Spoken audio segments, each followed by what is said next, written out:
বলছেন যে আগে ভারতীয় কাউকে মেয়র করুন তবে তো উন্নয়ন হবে, তার মানে কি বাংলাদেশি বোঝাতে চাইছে ফিরাদাকে? না না না, সে বলতে চাই যে আমরা সেটা মনে করি না।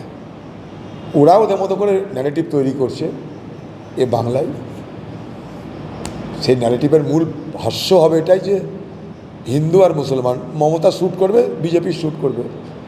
যত সাম্প্রদায়িক বিভাজন হবে, সাম্প্রদায়িক বিভাজনকে মোদি খুশি, দিদি খুশি। কারণ তাদের কাছে ভারতবর্ষের মানুষকে যেমন কিছু বলার নেই মোদির কাছে, তেমনি বাংলার মানুষও কিছু বলার নেই দিদির কাছে।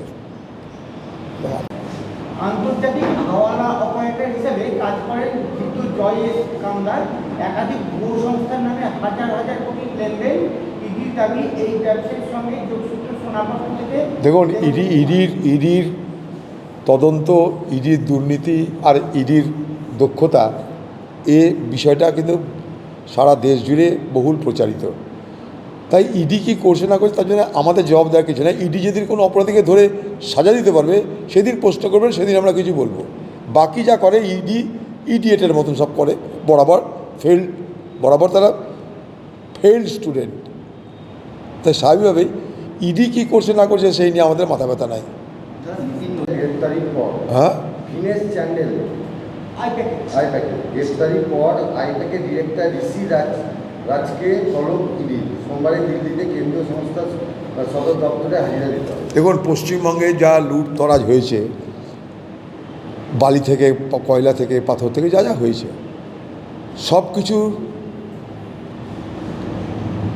সঙ্গে কিন্তু আইপ্যাক জড়িত।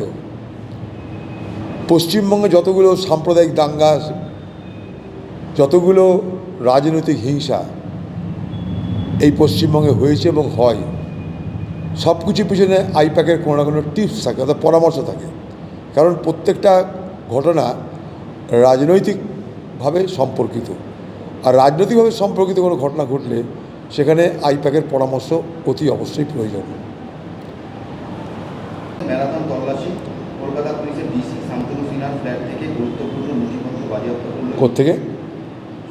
শান্তনু সিনহা ফ্ল্যাট থেকে হ্যাঁ,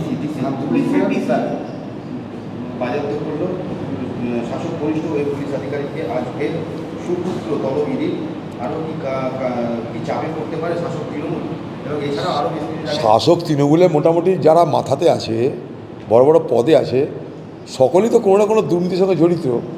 ফলে এদের বিরুদ্ধে দুর্নীতির বিষয়টা এটা নতুন কিছু নয়, এটা আমরা শুনেই চলেছি। তৃণমূল দলের শাসকেরা জানে আমরা দুর্নীতি করেছি, বেশি কিছু হলে 1 বছর জেল খাটবো, এটা ভেবে নিয়েই তারা দুর্নীতি করেছে। তাই আমার মনে হয় এতে শাসক দলের উপর বিরাট কোনো চাপ পড়ে বলে মনে হয় না। মানিকনগরে কংগ্রেস কর্মীর বাড়ির ছাদে বোমা বিস্ফোরণ। অনেকগুলো নাকি বোমা বিস্ফোরণ কংগ্রেসের বাড়িতে কংগ্রেস কর্মীর বাড়ির ছাদে। হ্যাঁ। সেখানে বোমা মজুত করা ছিল অভিযোগ।